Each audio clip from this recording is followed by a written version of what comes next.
Doncs ja són les 6, Rosa Sans. De fet, les 6 i 6 minuts, i és l'hora que havíem previst començar. Hem donat inici a aquest podcast d'avui, Utopías, lugares del buen vivir, amb aquest Canta a l'alma d'Andrea Sturniolo, que avui és aquí també per presentar-nos una experiència sensorial, ni més ni menys, Rosa, que a la capella de Santa Anna d'Argelaguer. En aquesta plaça, amb el ressò d'aquestes pedres, l'emoció és absolutament increïble. És la primera vegada que fem ràdio a la porta d'una capella i crec que és interessant connectar, no?, amb el que ressona a través de les pedres, amb com elles també ens diuen coses i parlen i tenen memòria. Hem estat una estona aquí en silenci, acompanyades d'aquestes nines que han vingut directament de Casa Magalí, hijas del hilo, confeccionades per una artesana d'aquí, per un artista d'Argelaguer, que és l'Alda, i ens estan acompanyant durant aquests primers minuts abans de començar. I sento, Rosa, que també ens diuen coses, no? Llavors avui crec que és un dia per estar amb els sentits ben oberts, amb les orelles ben obertes, potser la vista no tant, no cal mirar tant, no? Cal una mica anar cap a dins i respirar per entrar en aquest viatge sensorial que ens ha preparat l'Andrea Sturniolo. Bona tarda, Rosa Sans.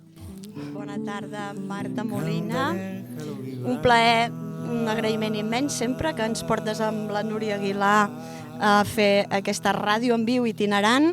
Això és viure aquest moment present, ara i aquí, convidant a tota la gent que ens acompanya. Jo m'agradaria, Marta, és que he vist que anava arribant la gent que assistirà, compartirà aquest viatge sensorial a dintre la capella després d'aquesta gravació amb les diferents entrevistes, fer una abraçada radiofònica. És a dir, perquè a mi una de les imatges que m'agrada veure, com anem recepcionant i anem veient com se va apropant la gent, que la gent ens abracem. Això és molt bonic. De fet, jo ja sento l'abraçada, em sento com arropada, no sé què m'ha passat avui, estic molt nerviosa. Crec que és un nervi d'aquell que les propostes de l'Andrea ens ajuden a apaivagar, no?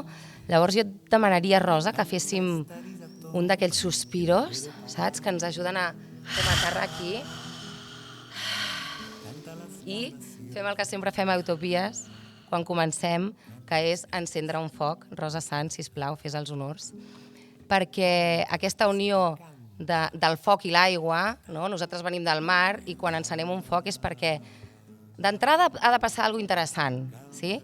Encenem com aquest petit flash, aquesta petita espurna a la memòria, i a partir d'aquí fem ràdio en viu, fem ràdio per sentir, fem ràdio també per mirar els ulls a totes les persones que han vingut avui aquí, fem ràdio perquè se'ns posa la pell de gallina quan la fem, Rosa?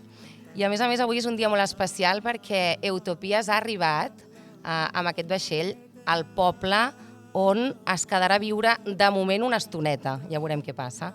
Per tant, també tenim aquesta funció recíproca amb els espais que visitem i és doncs, que tot el que hagi de ressonar per aquí, que ho puguem traslladar a través d'aquests micròfons, amb aquest foc aquí encès, i amb la presència dels veïns, veïnes que s'han volgut acostar avui aquí. Canta este aire, el aire de ayer, el aire de la vida, el aliento que